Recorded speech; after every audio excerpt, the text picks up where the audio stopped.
kampung kami dijadikan sebagai kampung moderasi beragama ini sungguh luar biasa.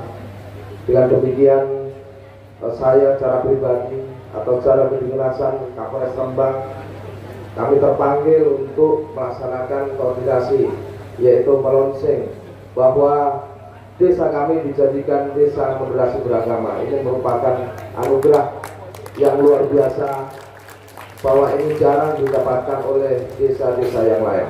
Hanya 2 di Kabupaten Rembang yang mendapat predikat desa moderasi.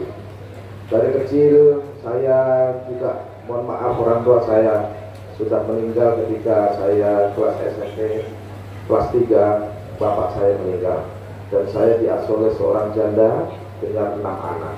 Saya nomor 2, kakak yang pertama saya adalah ketua MBCNU, dan sebagai panitia ini bergabung dengan koordinator penyuluh yang selalu koordinasi dengan saya.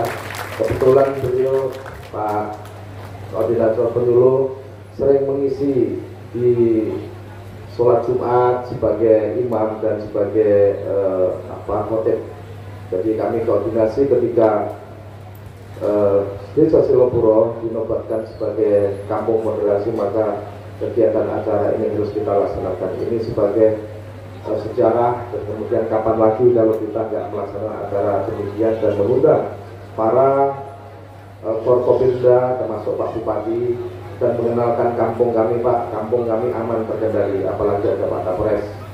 Kemudian kami informasikan kemarin sore juga dilaksanakan final, Pak, lomba dalam rangka memperingati Hari Kemerdekaan Republik Indonesia. Kegiatan positif dilaksanakan, yaitu lomba voli yang diprakarsai oleh Bapak Camat, kemudian dari beberapa kades melaksanakan lomba voli dan dilaksanakan di Selopuro. Ini sungguh-sungguh merupakan nepotisme karena dilaksanakan di sini.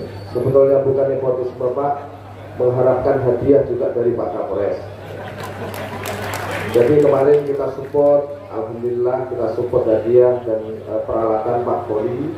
Ada 10 desa yang mengikuti, mengirimkan tim voli. Kami berikan media alat, yaitu berupa masing-masing desa, walaupun tidak jadi juara nih, Pak, 1 raket dengan 1 bola voli, tapi dengan merek terbaik.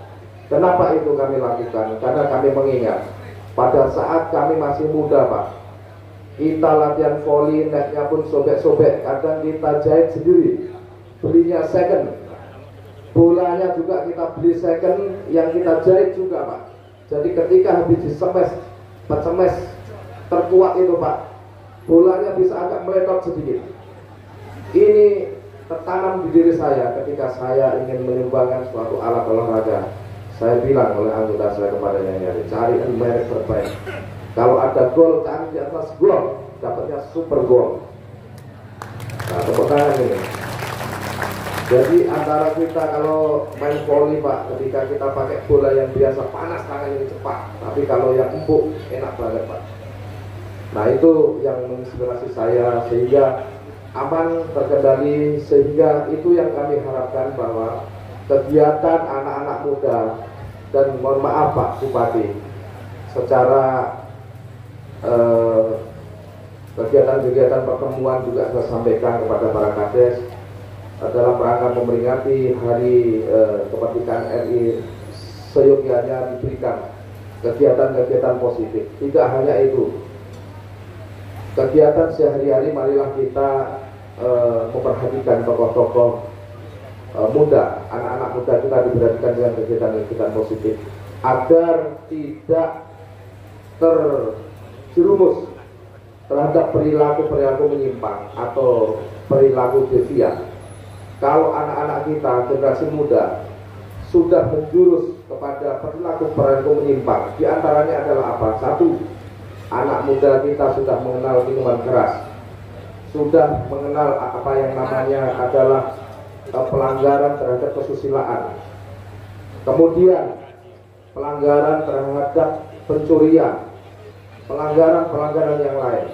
Maka generasi penerus kita sebagai orang yang sekarang sebagai senior-senior mempunyai rasa yang salah ataupun mungkin kita berdosa Pak, kalau kita tidak memberikan kegiatan-kegiatan positif. Dan saya sampaikan kepada para kades, jangan kamu menanggung dosa ketika kamu tidak berbuat ketika kamu menjabat. Demikian juga dengan saya. Intinya kita sudah melakukan beberapa kegiatan, kita punya program. Contoh ini real ya.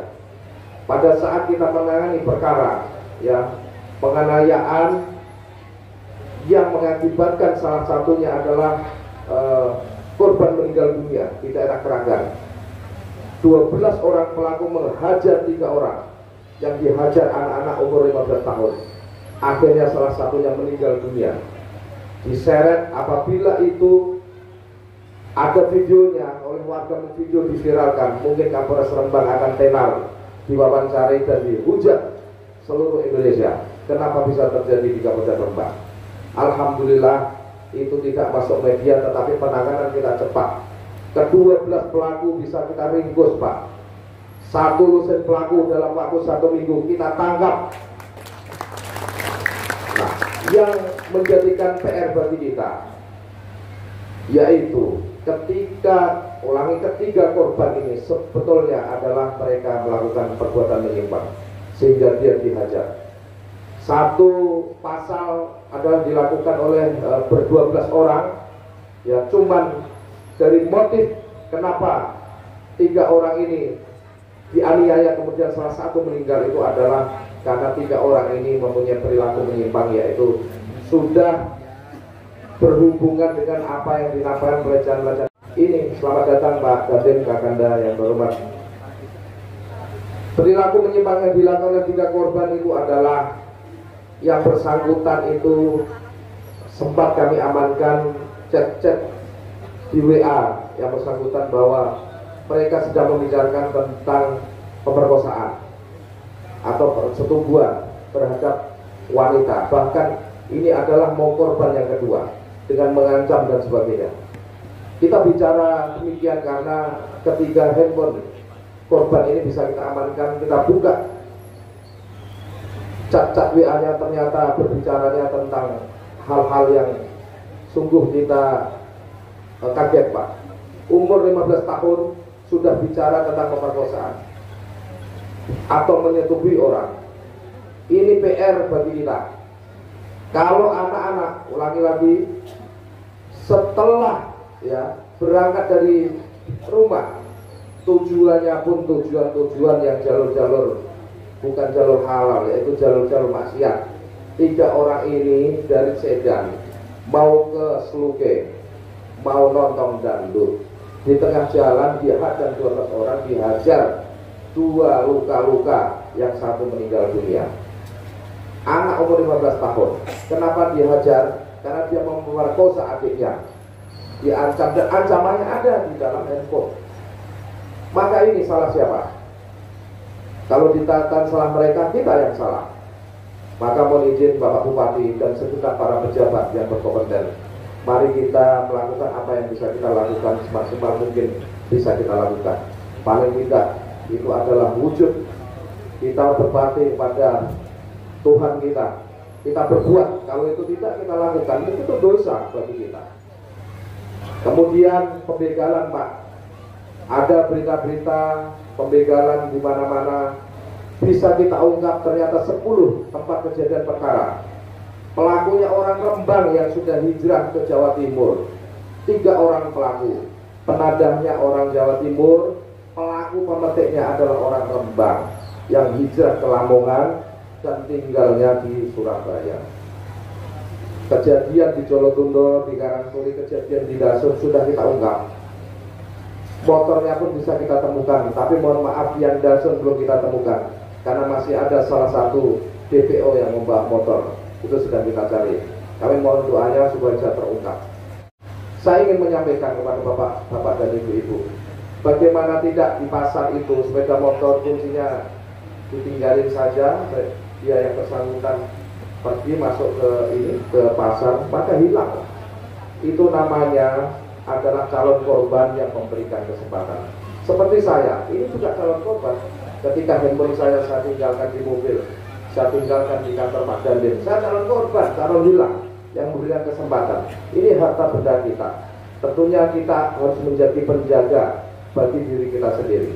Dalam kesempatan ini saya juga ingin menyampaikan tentang teori kriminalitas, bahwa dalam teori kriminalitas yang terbaru itu terjadinya kejahatan, yaitu terulangi terjadinya suatu kejahatan itu karena bertemunya 3 faktor. Kalau teori yang lama mengatakan terjadinya kejahatan itu adalah ketemunya 2 faktor, yaitu antara niat dan kesempatan. Namun dalam teori modern itu ada 3 faktor, yaitu 1, adanya calon korban yang memberikan kesempatan.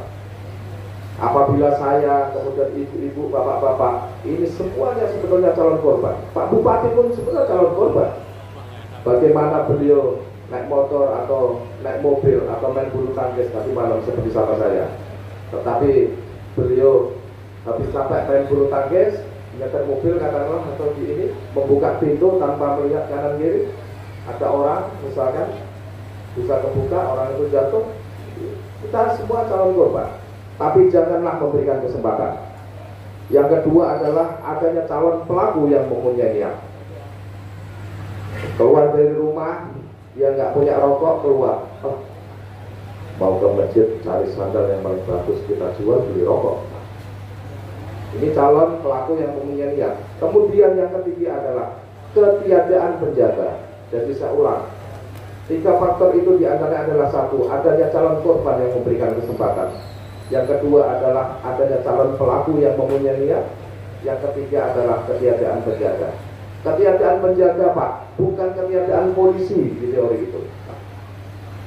Jadi kalau motor hilang, jangan bilang Pak polisi, Anda kurang ajar, motor saya hilang. Loh, enak aja kamu. Teorinya bukan ketiadaan polisi, ketiadaan penjaga. Siapa penjaga itu? Saya penjaga, Pak Dandim penjaga, Pak Bupati penjaga, kemudian para penyuluh itu penjaga, kepala rumah tangga penjaga, satpam penjaga. Maka kita ada pada posisi di mana? Maka ketika kita di rumah, kita menjaga barang-barang milik kita. Ketika kita bekerja juga kita menjaga barang-barang yang kita buat untuk bekerja.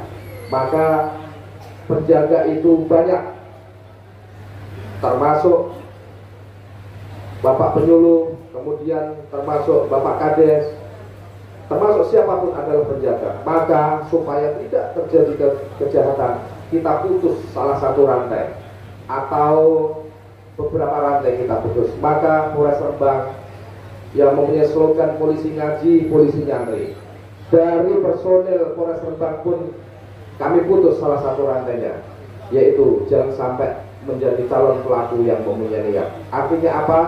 Ketika kita ajak ngaji, kumpul dengan ulama, niat-niat anggota saya sudah terputus, Pak. Kalau ngaji terus, mana mikir mau minum miras, mana mau mikir anggota saya mau main-main judi, karena sibuk. Kapolresnya pakai kopiah, Kapolresnya pakai kopiah ya, Kapolseknya paling gak sungkan, asem Kapolres pakai kopiah terus, awak dewe nongkrong, nanti ketemu Kapolres tegur kita. Minimal itu yang kami lakukan, Pak. Dan minimal adalah hal-hal positif yang lain. Mungkin itu yang bisa saya sampaikan. Sebelum saya akhiri, saya akan membacakan suatu puisi, Pak. Sebetulnya puisi ini adalah bukan karya dari saya, ini adalah kiriman dari ini kakak saya. Tentang moderasi. Mutiara terpendam di ujung utara, indah, mempesona, penuh warna. Seindah pelangi di langit jingga, tersimpan petuah sebuah pusaka. Kelenteng, vihara, pura, masjid dan gereja, berdampingan mesra, penuh pesona. Bersenandung doa dalam iman yang berbeda, tapi dengan maksud tujuan yang sama, memuji Tuhan yang Maha Esa. Itulah Lasem kota tua penuh sejarah, menjunjung toleransi dan moderasi beragama. Suku Jawa, Madura, Arab, Tionghoa hidup berdampingan ceria, penuh tawa, merajut harmoni, penuh cinta. Terima kasih. Dan yang terakhir, kami mengharapkan Desa Selopuro sebagai kampung moderasi berarti paling tidak Pak Kapolsek agak ringan, Pak, karena para ulama-ulama baik yang beragama Islam, ada Bante, ada Pak Pendeta, ada bisu, ada tokoh-tokoh agama, paling tidak sering berkunjung ke sini Pak Arif, kita aman Pak Arif. Dan kami mohon doanya Pak, supaya Kabupaten Rembang khususnya adalah kabupaten yang aman, tentram, damai, dan kondusif. Setiap kami melaksanakan AMER, kegiatan Kaptimas di Polda, Pak Kapolda selalu bilang, contoh itu Rembang selalu kondusif. Wah, alhamdulillah.